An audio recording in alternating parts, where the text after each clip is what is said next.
Hello friends, quadratic equation का main chapter पूरा होने के बाद we will do summary parts, summary classes, जिसको हम थोड़ा ज़्यादा डिटेलिंग के साथ करेंगे। 2-3 भागों में मैंने इसको प्लान किया है, डिज़ाइन किया है।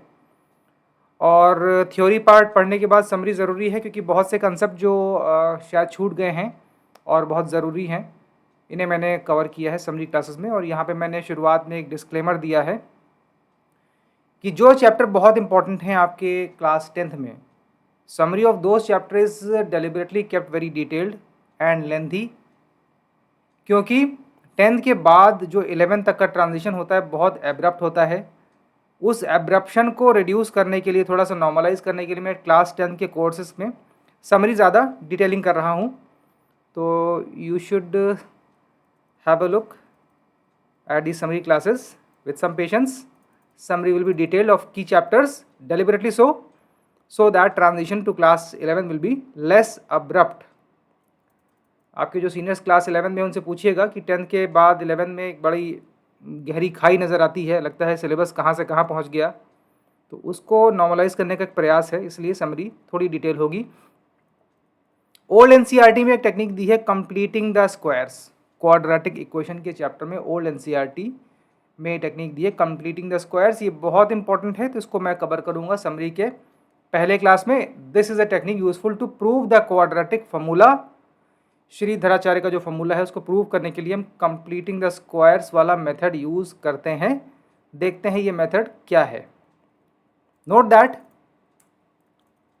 x+1 का स्क्वायर आप लिख सकते हैं इस प्रकार। स्क्वायर को एक्सपेंड करेंगे तो x² + 1 + 2x, और x² + 2x को एक साइड रखेंगे तो आएगा ये x+1 का होल स्क्वायर -1। इसी प्रकार x+2 का स्क्वायर, इसको आप रीअरेंज कर सकते हैं, और x+3 के स्क्वायर को भी आप रीअरेंज कर सकते हैं। तो आपने देखा कि एक क्वाड्रेटिक एक्सप्रेशन है x² + 2x, इसको आपने कंप्लीट स्क्वायर के रूप में लिखा, x+1 का होल स्क्वायर -1। उसी प्रकार x² + 4x को आपने कंप्लीट किया स्क्वायर, x+2 का होल स्क्वायर जो कि येलो हाईलाइटेड है, -4 लिखा। x² + 6x = x+3 का होल स्क्वायर -9। ये 3 एग्जाम्पल हैं। सिंपली टर्म्स को रीअरेंज करना है। a + b के होल स्क्वायर का फॉर्मूला आपने लगाया, a² + b² + 2ab। ये पॉलिनोमियल का बेसिक है एकदम, जो हम क्लास 9th में और उससे पहले भी कर चुके हैं। अब देखते हैं यहाँ से क्या क्या चीज़ें डेवलप होती हैं, क्या क्या चीज़ें उपजती हैं। ये हुआ कंप्लीटिंग द स्क्वायर का एग्जाम्पल। इन जनरल हम लिख सकते हैं x² + kx = x + k/2 का होल स्क्वायर -k²/4। इसको बहुत सावधानी से देखिए क्या लिखा है ये। For any constant real number k, note that we have completed the square from a degree 2 polynomial. x² + kx एक डिग्री 2 का पॉलिनोमियल है या क्वाड्रेटिक पॉलिनोमियल है, जिसको हमने स्क्वायर कंप्लीट करके लिखा है। राइट साइड में यदि आप इस पीले कोष्ठक को खोलेंगे और k²/4 को कैंसिल आउट करेंगे तो LHS = RHS आपको प्राप्त हो जाएगा। This is true for any constant और रियल नंबर k। ये हमने पहले आपको एग्जाम्पल दिखाए। बेबी स्टेप्स चलते चलते एक लंबी छलांग मारी, लीप ऑफ फेथ, और हमने यहाँ पे कंप्लीटिंग द स्क्वायर वाला की प्रक्रिया पूरी की। नोट दैट ये आपको स्टेप ध्यान रहे, ये टेक्निक ही, इस पे ही सारा आगे ताना बाना रचा जाएगा। Practice the formula. अब k की अलग अलग वैल्यूज़ के लिए चलो कंप्लीटिंग द स्क्वायर का अभ्यास किया जाए। अगर k 1 है तो x² + x हो जाएगा, यहाँ पे k 1 हो जाएगा। इसे कंप्लीट करके आप लिखें, अभ्यास करें अपनी नोटबुक में, इन्हें बनाते चलें, लिखते चलें। x² + x हो जाएगा x + ½ का होल स्क्वायर -1/4। सिंपली इस फॉर्मूले में आपको k की अलग अलग वैल्यूज़ रखनी है। यहाँ मैं आपको प्रैक्टिस करा रहा हूँ, क्योंकि बड़ा इंपॉर्टेंट चैप्टर है क्वाड्रेटिक, इसलिए धीरे धीरे चलना ज़रूरी है। हाँ, तेज़ चलने में गणित में अक्सर दुर्घटनाएं हो जाती हैं, तो जब भी आपको घबराहट हो तो गणित में आप धीरे धीरे चलें, गो स्लो। कभी गलती नहीं होगी। ये चारों आप खुद से प्रैक्टिस करें।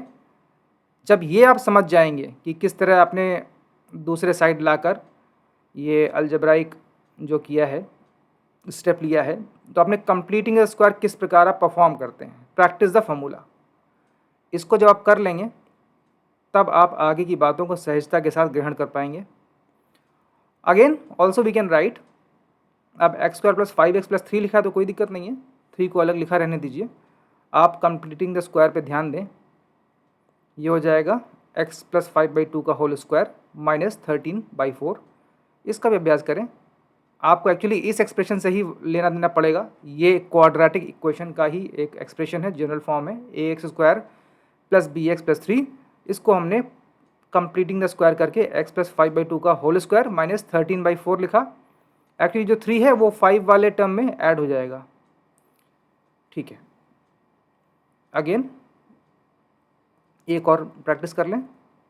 सिमिलरली 2x² - 3x + 3 = आप 2 कॉमन ले सकते हैं। यहाँ पे कंप्लीटिंग स्क्वायर में आप अगर 2 कॉमन ले लें तो अंदर आपको x का कोफिशिएंट 1 मिलेगा और आप उसको x² + kx के फॉर्मूले के अनुसार कंप्लीट कर सकते हैं स्क्वायर को। बस यहाँ पे 2 का फैक्टर आ जाता है तो इससे घबराने की ज़रूरत नहीं है। आपने इस एक्सप्रेशन में से 2 कॉमन ले लिया तो x - 3x/2 एक ब्रैकेट में आ गया, उसका डबल 2 बाहर आ गया, 3 तो अलग लिखा है वो अलग ही रहेगा, वो बस ऐड हो जाएगा जो इस कांस्टेंट में आपको मिलता है। ठीक है, यहाँ से आते हैं in general ax² + bx + c which is standard form of quadratic equation. इसको आप इस प्रकार लिख सकते हैं। थोड़ा ध्यान से देखें, इस वीडियो को पॉज करें, अपने आप से लिखें और अभ्यास करें। इस चैनल का मोटो है go slow, if you are in hurry go slow. तो यहाँ पे आपने a कॉमन लिया, आपको मिला x² + bx/a, जिसको आपने कंप्लीटिंग द स्क्वायर की टेक्निक से, बेसिकली b/a क्या है, kx है, आपने x² + kx का ऊपर रूप देखा था, क्या रूप बन जाता है यहाँ पे। अब k की जगह b/a हो जाए तो यहाँ पे कुछ और आ जाएगा, वही चीज़ यहाँ पे है। और c जो बगल में लिखा है वो उस कांस्टेंट में ऐड हो जाएगा। Nothing very great about it. Okay, terms को कॉमन लेना और समायोजित करना, इसमें गलती नहीं होनी चाहिए। अलजेब्रा में मिस्टेक अक्सर साइन की होती है, ब्रैकेट एक्सपेंशन की होती है, तो उनसे आपको बचना है। उस बचाव के लिए आपको अभ्यास करना है, प्रैक्टिस कई बार करनी है, तो ये गलतियाँ अपने आप आयरन आउट हो जाती हैं समय के साथ साथ। आगे, proof of quadratic formula through method of completing the squares. आपको ये क्वेश्चन सॉल्व करनी है। आपको देखना है कि जो श्रीधराचार्य का फॉर्मूला है वो कैसे आता है। इसके लिए हम लोग पहले LHS की कंप्लीटिंग द स्क्वायर करके जो टर्म हमको मिला था वो प्राप्त करेंगे। ये मिलता है LHS = a कॉमन लिया, x² + bx/a, c तो अलग लिखा है वो अलग ही रहेगा। अगेन a को आपने a dot this square term, this is x + b/2a का whole square plus c - b²/4a। Nothing great about it. ध्यान से देखें, लॉजिकल स्टेप फॉलो करें। ओके, नाउ अब LHS को जब आप RHS के बराबर रखोगे, यानी 0 के बराबर रखोगे, तो LHS आपको इस रूप में प्राप्त हुआ है। तो आएगा a डॉट x + b/2a का whole square plus c - b²/4a = 0। यहाँ से आपको मिलेगा a टाइम्स x + b/2a का whole square = b² - c। Simply आप इस टर्म को राइट हैंड पे ले गए तो b²/4a - c हो गया। c आपने इसको फ्रैक्शन में कन्वर्ट किया तो बाई 4ac हो गया, b² - 4ac/4a। हाँ, b² - 4ac/4a हो गया। अब इस ग्रीन टर्म को जो b² - 4ac, इसको कैपिटल D से डिनोट किया जाता है और this is called discriminant of quadratic equation. ये क्वाड्रेटिक इक्वेशन का एक डिफाइनिंग फीचर होता है जिसके आधार पर इसके रूट्स का आकलन और अनुमान की लगाया जाता है और इवैल्यूएशन भी किया जाता है। इसके रूट्स का नेचर और रूट्स का मैग्नीट्यूड इस d पे डिपेंड करता है, इसीलिए इसको डिस्क्रिमिनेंट कहते हैं, क्योंकि ये इस इक्वेशन को बाकी इक्वेशन से डिस्क्रिमिनेट करता है परहैप्स। ठीक है, b² - 4ac is written as capital D, the green highlighted terms where d is equal to b square minus 4ac is called the discriminant of the quadratic equation. Now see, a times x plus b by a 2a का whole square is equal to d by 4a. Simply d by 4a आपको मिल गया. आगे यहाँ से आप जब solve करेंगे तो दोनों साइड्स का जब स्क्वायर रूट लेंगे तो आपको एक पॉजिटिव नंबर भी मिलेगा और एक नेगेटिव भी मिलेगा, क्योंकि 9 का स्क्वायर रूट लेते समय जब आप लेंगे तो आपको आंसर मिलता है 3 या -3. 4 का स्क्वायर रूट होता है 2 या -2, 2 एंड -2. 1 का square root 1 as well as -1. तो क्वाड्रेटिक इक्वेशन शुरू होने के साथ अब आप इस चिन्ह को समझ लें और इससे फैमिलियरिटी ले आएँ. प्लस के साथ माइनस लिखा है, मतलब यहाँ पे 2 नंबर लिखे हैं, एक इसका पॉजिटिव और एक इसी का नेगेटिव. ऑफ कोर्स दोनों ऐड होकर 0 हो जाएंगे. तो इस प्लस माइनस साइन को ध्यान दें. Note the sign plus minus. Square root of a number can be positive as well as negative. Root 1 is equal to 1 - 1 return plus -1. इसको अब एडवांस तरीके से लिखना शुरू कीजिए. Plus -1 it only shows 1, -1. Root 4 is equal to 2, -2 या फिर plus -2. Now you have got 2 values of x from this equation, from this solution. b by 2a को उस तरफ ले जाएं तो आपको x की 2 वैल्यूज मिल जाएंगी. b plus minus root d by 2a which is b plus root d by 2a और b minus root d by 2a. Note that when d is negative, no solution is possible as square root of negative number is not defined. आपके स्तर पे अभी d को positive ही रहना पड़ेगा. d negative नहीं हो सकता, d 0 हो सकता है बट 0 के नीचे नहीं जा सकता, क्योंकि अभी हम फिलहाल रियल नंबर्स की बात कर रहे हैं. तो फिलहाल square root of negative numbers is not yet defined. तो यहाँ पे हम कहेंगे d has to be positive, so that when d is negative no solution is possible as square root of negative number is not yet defined. Okay, ये quadratic equation वाले जो श्रीधराचार्य फॉर्मूले का प्रूफ हुआ, जिसको हमने कंप्लीटिंग द स्क्वायर की technique से परफॉर्म किया. इसको आप ध्यान से नोट करें और इस टेक्निक को प्रैक्टिस करके और अच्छे से समझें. ओके, आगे आते हैं.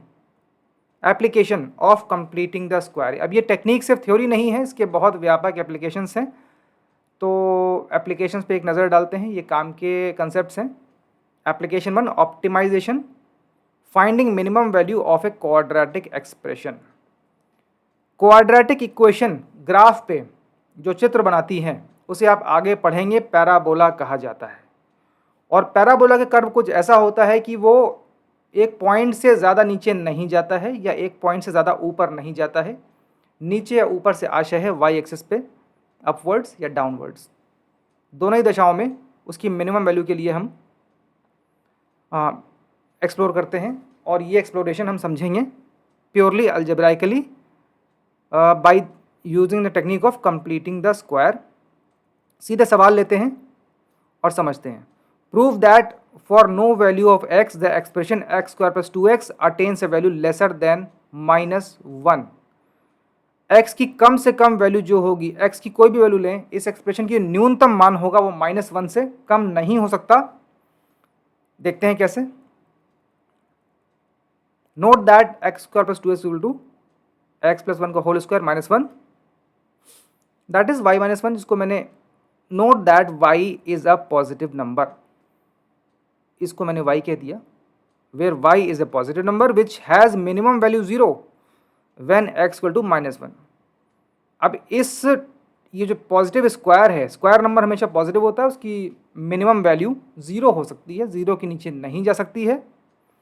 तो इस एक्सप्रेशन का न्यूनतम मान y के न्यूनतम मान पर डिपेंड करेगा, जो कि है 0, और 0 रखते ही इसकी मिनिमम वैल्यू हो जाएगी -1. Okay, x square plus 2x has minimum value of 0 -1, that is -1. ये सीधे सीधे यहाँ से दिख रहा है आपको. और y 0 कब होगा? जब x plus 1 0 हो जाए या x -1 हो जाए, when x equal to -1. तो यहाँ से प्रूफ हो गया कि इस क्वाड्रेटिक एक्सप्रेशन की मिनिमम वैल्यू -1 से नीचे नहीं हो सकती।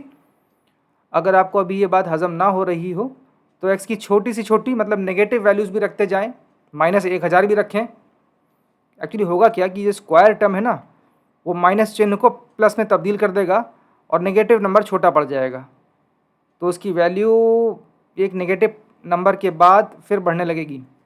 x की अब कितनी भी छोटी वैल्यू रख दें, ये -1 से नीचे नहीं जाएगा, क्योंकि नेगेटिव नंबर रखते ही x² बैठा है उसको शांत करने के लिए, और सेकेंड डिग्री का टर्म हमेशा सिंगल डिग्री पे डोमिनेट करता है, तो एक पॉइंट के बियॉन्ड ये नेगेटिव फॉल नहीं कर सकता। आगे कभी इसको ग्राफ के माध्यम से समझेंगे, फिलहाल इसको हम अलजेब्राइकली समझ लेते हैं कि ऐसा क्यों हो रहा है। Okay, hence proved. Similarly x² - 3x देखा जाए, completing the square which is a positive number -9/4। अभी 9/4 कहाँ से आया? कंप्लीटिंग द स्क्वायर टेक्निक से आपने जब इसको लिखा,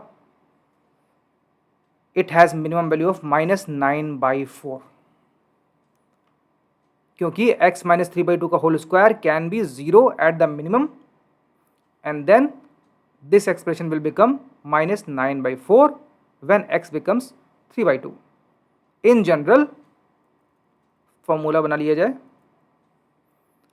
x² + 4 + kx is equal to completing the square which is positive number minus k²/4.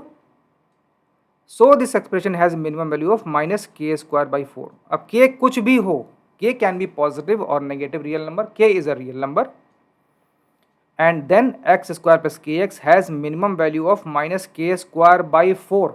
इसे आप याद रखें। अब अगर x² + 2x है तो इसकी मिनिमम वैल्यू हो जाएगी -2²/4, दैट इज -1।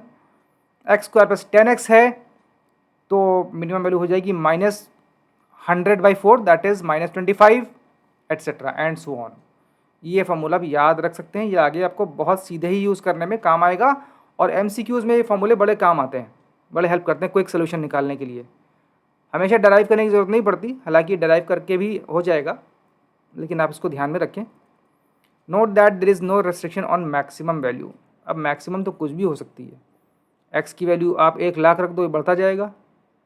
ये सेकंड डिग्री का टर्म है, इसको बढ़ाने के लिए x की वैल्यू जितनी बड़ी रख दो पॉजिटिव या नेगेटिव में, ये उतना बढ़ता जाएगा, इन्फिनिटी तक जा सकता है। तो there is no restriction on the maximum value, तो हम उसकी बात नहीं कर रहे, हम यहाँ बात कर रहे हैं मिनिमम वैल्यू की, क्योंकि वो अटेन करना पॉसिबल है। It is not possible to attain a maximum value, that is why we are not discussing about the maximum value and we are confining our discussion only for minimum values because this is unique. Okay, do it yourself.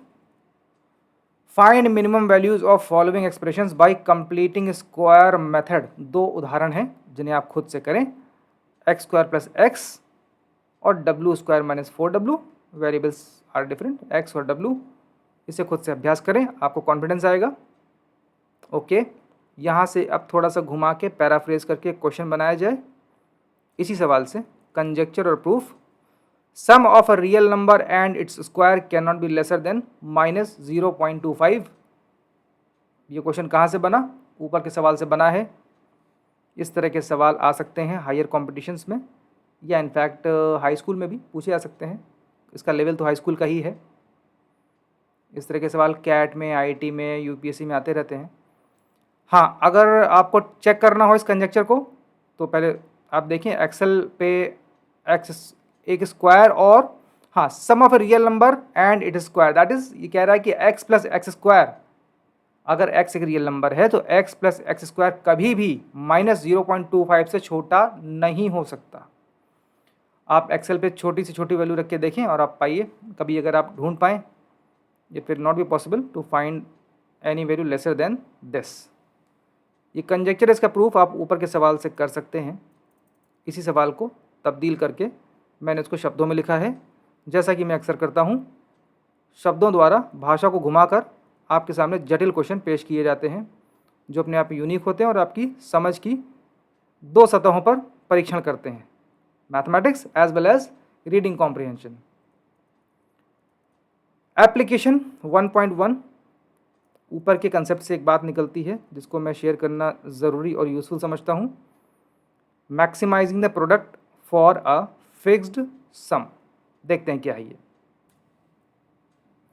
इसमें कहा गया है claim product of two parts of a positive number is maximum when the parts are equal. Let us say एक number है 10, मैं कह रहा हूँ इसके दो पार्ट कीजिए। You can do 1 10 0 10 2 8 2.5 7.5।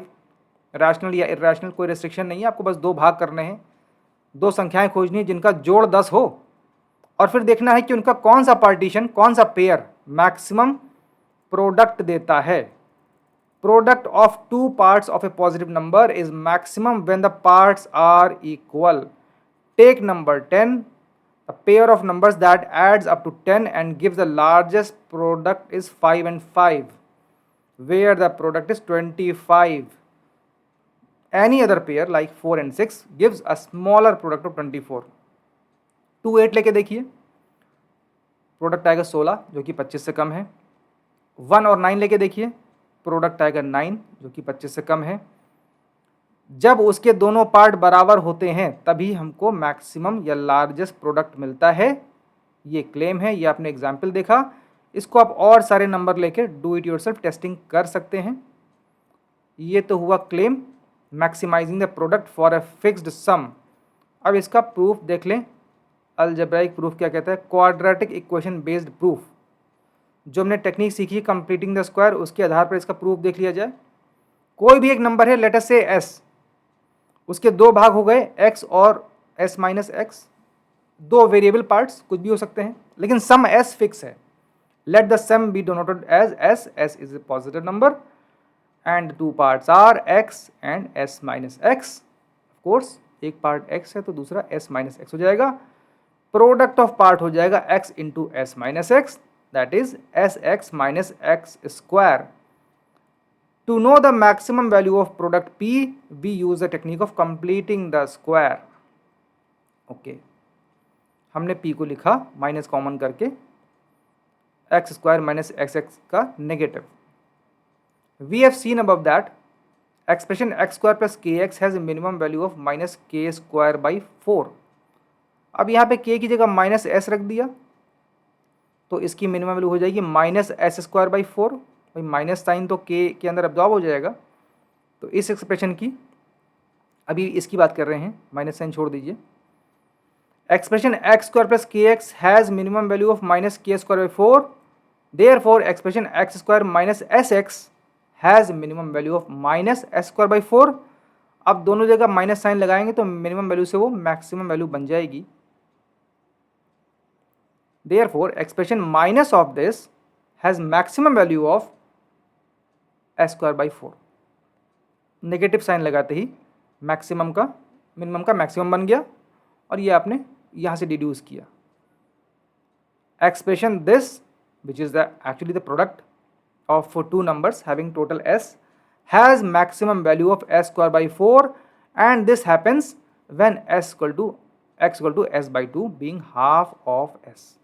This condition is satisfied when s equal to s by 2 being half of s, जहां से बात निकल के आती है कि two parts of a positive number s which give maximum product are s by 2 that is two equal halves. अब ये बड़े काम का रिजल्ट है, इसको हम ऑप्टिमाइजेशन कहते हैं। ऑप्टिमाइजेशन अर्थात किसी मैथमेटिकल क्वांटिटी का मैक्सिमम या मिनिमम वैल्यू पे जांच करना, उसकी खोजना। किसी मैथमेटिकल क्वांटिटी को मैक्सिमम एंड मिनिमम वैल्यूज़ पे एक्सप्लोर करना, इसको हम ऑप्टिमाइजेशन कहते हैं। ऑप्टिमाइजेशन में मैक्सिमाइजेशन भी आता है और मिनिमाइजेशन भी आता है। ये टर्म साइंस में बहुत यूज़ होता है, इकोनॉमिक्स में बहुत यूज़ होता है। देखते हैं आगे। Manifestation in geometry of all rectangles having equal perimeters the square has maximum area. अब घबराने की ज़रूरत नहीं है, क्वाड्रेटिक इक्वेशन से हमने छलांग लगाई है ज्योमेट्री की तरफ, जो कि मैं अक्सर कहता हूँ कि मैथमेटिक्स के अलग अलग दिखने वाले चैप्टर गहराई में उतरने पर एक दूसरे में गुथे हुए नज़र आते हैं, beautifully intertwined, and we have to see this connection to master the subject. और यही इस चैनल की मुहिम है कि आपको ये डीप कनेक्शन और पैटर्न्स देखने हेतु सक्षम बनाना। तो देखते हैं इस क्वाड्रेटिक इक्वेशन के बोरिंग से दिखने वाले रिजल्ट का ज्योमेट्री में मैनिफेस्टेशन किस प्रकार होता है। Of all rectangles having equal perimeters the square has maximum area. अगर आपसे कहा जाए कई सारे रेक्टेंगल बनाने हैं जिनका पेरीमीटर सेम या फिक्स्ड रहेगा, तो बताओ किस रेक्टेंगल का एरिया मैक्सिमम होगा। तो हमेशा वो आप स्क्वायर पाएंगे, जिसके लिए आप एक एक्टिविटी कर सकते हैं, द फेंसिंग चैलेंज। ये मैंने आपके लिए डिज़ाइन किया है। मटेरियल क्या चाहिए होंगे, एक लंबी रस्सी ले लीजिए 100 सेंटीमीटर की, एक ruler and paper. Form different rectangles with a string and draw them on paper, then measure the length and width of each and calculate the area. Goal to observe that rectangle with largest area is a square. यहाँ पे आपका अगर 100 centimetre की strength है, length है, तो आपका square की साइड आ जाएगी 100/4, यस 100/4 दैट इज 25। एरिया हो जाएगा 625 शायद centimetre square. You have to test it. Of all rectangles having equal perimeters the square has minimum area. अगर स्क्वायर का पेरीमीटर 100 है तो उसकी साइड हो जाएगी 100/4 दैट इज 25। एरिया हो जाएगा साइड इंटू साइड 25 इंटू 25 625। आप बाकी कोई भी रेक्टेंगल बना के देखिए, किसी का भी एरिया 625 या उससे बड़ा नहीं मिल पाएगा। यही आपको इस एक्टिविटी से करना है। Power of symmetry. Recall classes on Heron's formula. Class 9 के सेशंस में हमने इस तरह का एक एक्सरसाइज करवाई थी हीरोन्स फार्मूला वाले चैप्टर में, लास्ट में समरी क्लासेस में। इसको आप रिकॉल करें। सिमेट्री की पावर है कि वो एरिया को मैक्सिमाइज करती है। ये चीज़ें आगे फिजिक्स में नज़र आएंगी और इसको आप एक्टिविटी द्वारा समझें, जिसको हमने कंप्लीटिंग द स्क्वायर से बात निकलते हुए पहुंच गई सिमेट्री और एरिया पर। यही है अलजेब्रा ज्योमेट्री का कनेक्शन, जिसे आपको ग्रहण करना है, समझना है। जनरलाइज करते हैं। सबसे दिलचस्प काम यही होता है मैथ्स में, चीज़ों को जनरलाइज करना। Equal n parts of a positive number give maximum product of parts n is more than 1। अब यहाँ बात दो भागों की नहीं हो रही, कितने भी भाग, किसी भी संख्या के चलो 5 भाग करके देखो, और कौन से वो 5 भाग होंगे जिनका प्रोडक्ट मैक्सिमम मिल जाए। ये कह रहा है कि यदि वो पार्ट इक्वल होंगे तभी उनका प्रोडक्ट मैक्सिमम होगा। This is generalisation. Equal n parts of a positive number give maximum product of parts n is greater than 1। अभी हमने केवल 2 भागों के लिए देखा कि जब वो 2 भाग बराबर होते हैं तो गुणनफल बराबर आता है। आगे इस बात को बढ़ाकर हम कह रहे हैं कितने भी भाग कर लो, अगर आपको प्रोडक्ट मैक्सिमम चाहिए है तो वो भाग बराबर होने चाहिए। Test with 5 parts of 25। Use calculator या एक्सेल पे करके देखें। हर बार 25 के 5 भाग बनाइए। एक तो हो जाएगा 5 5 5 5 5, इनका प्रोडक्ट लेके देखिए।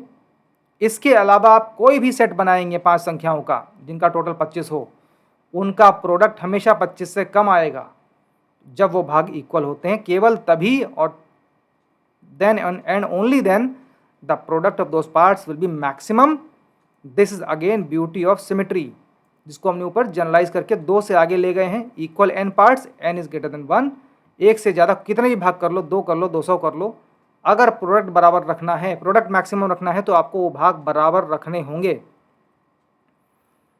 अब आते हैं कंजेक्चर्स पे। क्वाड्रेटिक इक्वेशन से निकल के हम थोड़ा सा एरिया और सिमेट्री की बातें भी देखते हैं, ये रोचक रहेगा। यहीं से बात निकलती है, थोड़ा सा दिल थाम के बैठिएगा, डरने की जरूरत नहीं है। Regular polygons enclose maximum area in their class. Regular polygons अर्थात वो पॉलीगन जिनकी साइड्स बराबर होती है। इसी कंसेप्ट से बात निकलती है, जिसको मैं अभी प्रूफ नहीं कर रहा हूँ, अभी बस आप इसको नोट कर लें, आजमा के देखें।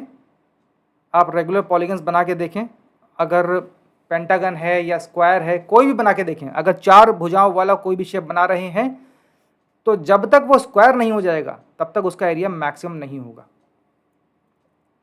रेगुलर पॉलीगन में साइड्स लेंथ बराबर होती हैं, एंगल भी बराबर होते हैं। Regular polygons enclose maximum area in their class. अब ये मत कहिएगा कि स्क्वायर की जगह हम रोम्बस बना लें, उसकी साइड बराबर होती हैं। रेगुलर पॉलीगन में चारों भुजाएं और चारों कोण बराबर होते हैं, उसमें ऑल राउंड सिमेट्री होती है।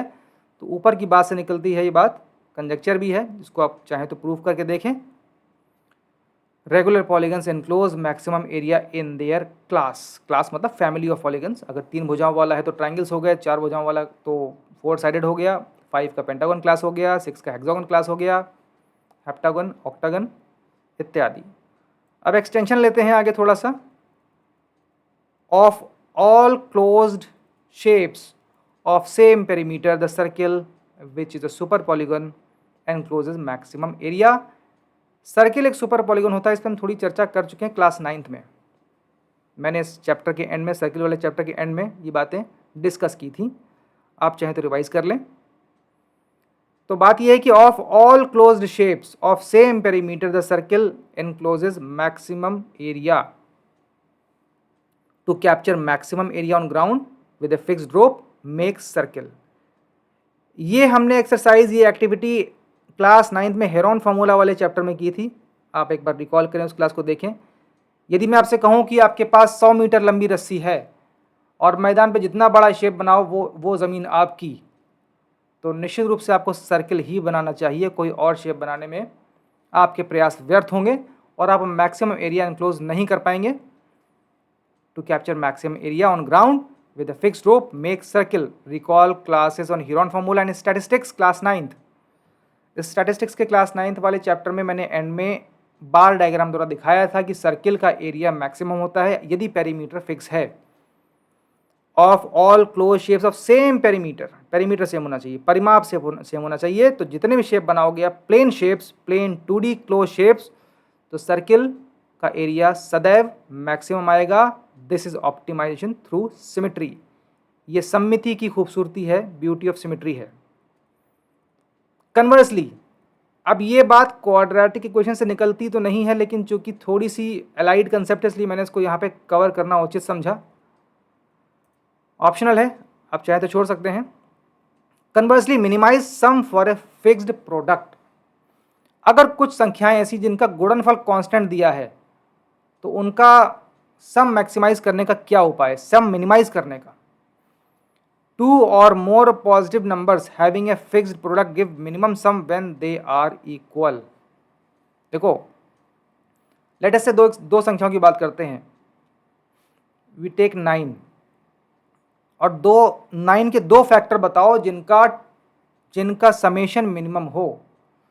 एक फैक्टर तो 9 और 1 हो गया, फैक्टर पेयर, लेकिन सम हो जाएगा 9 + 1 10। लेकिन 3 और 3 एक ऐसा फैक्टर पेयर है जिसका सम मिनिमम होगा क्योंकि फैक्टर्स आर इक्वल। वही बात है conversely.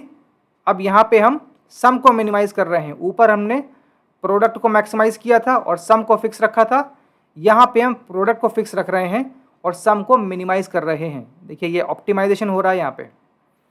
2 or more positive numbers having a fixed product give minimum sum when they are equal। Example, take number 64 and we are counting on 3 factors। अगर 64 के 3 factors पे एक्सप्लोर किया जाए तो वो फैक्टर हो सकते हैं 188 जिनका सम आ जाएगा 17, वो 2 4 8 भी हो सकते हैं, सम आ जाएगा 14। लेकिन जैसे ही वो फैक्टर इक्वल होंगे सम 12 आएगा जो कि मिनिमम है। यही बात ये थ्योरम कह रही है। 2 or more positive numbers having a fixed product give minimum sum when they are equal। अब यहाँ हमने फैक्टर ले लिए। फैक्टर जनरली इंटीजर होते हैं, नेचुरल नंबर्स होते हैं। आप डेसिमल फैक्टर भी ले सकते हैं, फ्रैक्शनल भी ले सकते हैं। हर दशा में आपको सदैव 4 4 4 के रूप में ही मिनिमम टोटल मिलेगा। ये आप एक्सेल पे टेस्ट कर सकते हैं। कोई भी 3 संख्याएं लें जिनका मल्टीप्लिकेशन 64 हो, दे मे बी रैशनल और irrational, but in any case उनका समेशन मिनिमम केवल तब आएगा जब उसके तीनों फैक्टर बराबर हों, अर्थात वो उसके क्यूब रूट हो जाएं, अगर 3 की बात हो रही है तो। एप्लीकेशन, जनरलाइजेशन, इसे आप नोट कर सकते हैं। Of all rectangles having same area square has minimum perimeter. अगर आपसे कहा जाए कि आपको एक फिक्स्ड एरिया दिया गया है जिसको आपको स्क्वायर रेक्टेंगल्स में एनक्लोज करना है, तो वो कौन सा रेक्टेंगल होगा जिसका पेरीमीटर या परिमाप सबसे न्यूनतम होगा, तो वो होगा वर्ग, स्क्वायर। सभी आयत जिनका क्षेत्रफल नियत फिक्स्ड हो, कांस्टेंट हो, वर्ग का परिमाप न्यूनतम होता है। Application and generalisation. अगेन इसको हम एक्सटेंड करते हैं। Of all close shapes having same area the circle has minimum perimeter. Perimeter circumference circle की कहलाती है, but in general perimeter is a generic term जिसको आप किसी भी पॉलीगन के लिए यूज़ कर सकते हैं। सर्किल में उसको हम पेरीमीटर को सर्कमफेरेंस कहते हैं, ठीक है, बट इन द एंड है तो वो भी पेरीमीटर ही, परिमाप ही है। Of all close shapes having same area the circle has minimum perimeter. ये ऊपर की वाली बात का एक्सटेंशन है। पॉलीगन को बढ़ा के हमने सर्किल में ये बात कह दी। Test with experiments. आप एक फिक्स एरिया लेकर कई सारे शेप बनाएं और उनका पेरीमीटर देखें, आपको सर्किल का परिमाप न्यूनतम मिलेगा। पुटिंग टुगेदर, ऊपर वाली दोनों बातों को मिला के अगर मैं ऐसे लिखूं, 4 शेप्स लिए हैं, equilateral triangle, square, regular pentagon और सर्किल। इस कॉलम में हमने इसका पेरीमीटर वेरी किया है और एरिया फिक्स रखा है। यहाँ पे एरिया 1000 ले लिया है और देखा है पेरीमीटर में क्या ट्रेंड मिलता है। पेरीमीटर में आपको सर्किल का आपको न्यूनतम पेरीमीटर मिलेगा 112। ये राउंड ऑफ फिगर्स हैं। और तीसरे कॉलम में हमने पेरीमीटर 1000 रख दिया है, फिक्स कर दिया और एरिया को वेरी किया है, तो आप पाएंगे सर्किल का एरिया मैक्सिमम आ गया। Circle is standing at maximum as well as minimum. You can say circle is perimeter minimizer and circle is area maximizer due to its symmetry, all round symmetry, perfect symmetry, the maximum symmetry possible in any 2D shape, planar shape. ये round of values हैं। A comparative table for the 4 shapes keeping area 1000 and perimeter 1000 in these 2 columns, showing the calculated perimeter for fixed area and area for fixed perimeter. Recall class on Heron formula and statistics class 9 course. Statistics वाले chapter में मैंने ये बात graph के माध्यम से समझाई थी। बार चार्ट को समझाने का मैंने एक एग्जाम्पल लिया था ज्योमेट्री से, उसको आप रिवाइज कर सकते हैं। Okay, circle is optimal in both cases, symmetry leads to optimisation of area and perimeter. यही खूबसूरती है सममिति की, प्रकृति को भी सममिति पसंद आती है। Symmetry is liked by nature and symmetry leads to optimisation of area and perimeter. You can see here, इन दोनों ट्रेंड में सर्किल ही मैक्सिमम है और सर्किल ही मिनिमम है। This is because circle is the most symmetrical shape in 2 dimensions. कभी 3D की बात हुई तो स्फीयर की बात भी कर ली जाएगी, लेकिन फिलहाल आप अभी सर्किल से संतोष करें और इस रिजल्ट को ध्यान में रखें, इसे आजमा कर देखें। जैसा कि मैंने कहा था कि इस चैनल का उद्देश्य सिर्फ पाठ्यक्रम पूरा कराना या होमवर्क कराना या परीक्षा पास करना नहीं है। यदि आप में से किसी छात्र में रिसर्च का एप्टीट्यूड या लाइकिंग है तो उस चिंगारी को हवा देना और उसको नर्चर करना भी मेरा एक एजेंडा है। Okay, use reduction of cost of fencing of an area. अगर आपको एक दिया गया एरिया फिक्स्ड और कहा गया एक बिल्डिंग बनाओ जिसकी कॉस्ट ऑफ फेंसिंग यानी बाउंड्री वॉल बनाने की कॉस्ट जो कि लेंथ ऑफ फेंस पे निर्भर करती है, तो उस बाउंड्री वॉल बनाने की कॉस्ट मिनिमम हो तो आपको निश्चित रूप से सर्किल ही बनाना चाहिए। Theoretically speaking, reduction of cost of fencing, this concept is also used in AI data centres to determine the optimum number of servers to handle a fixed number of request. इससे आप कभी आगे पढ़ेंगे। ये बात कहना ज़रूरी इसलिए क्योंकि AI इज़ वेरी इंपॉर्टेंट। आप सभी इस बारे में पढ़ रहे होंगे, जान रहे होंगे और आजमा भी रहे होंगे। तो ये कंसेप्ट यूं ही नहीं है, they are not boring theoretical concepts, they are highly useful concepts। और जिन बच्चों को आगे इंजीनियरिंग में जाने का मन है वो इस नज़रिए से पढ़ें तो विषय सामग्री बोरिंग नहीं लगेगी। और IIT अलर्ट ये चीज़ें दोबारा क्लास 11 12 में आएंगी, इसीलिए मैंने समरी को डिटेल रखा है, क्योंकि 10th के बाद 11th की जो खाई होती है वो काफ़ी जटिल होती है। तो एक तरह से उसको ब्रिजिंग कोर्स मान के भी चल सकते हैं। IIT alert, this will be studied again in class 11 12। सो अब भी इस क्लास को समाप्त करते हैं। Summary part 1 is over. Summary part 2 में हम लोग पढ़ेंगे feasibility analysis using quadratic equation. द्विघात समीकरणों की एप्लीकेशन हम सीखेंगे कि कौन कौन से फिनोमेनन संभव होते हैं, फिजिबल होते हैं या नहीं होते हैं। इस क्लास को यहीं समाप्त करते हैं। Okay, this class is over.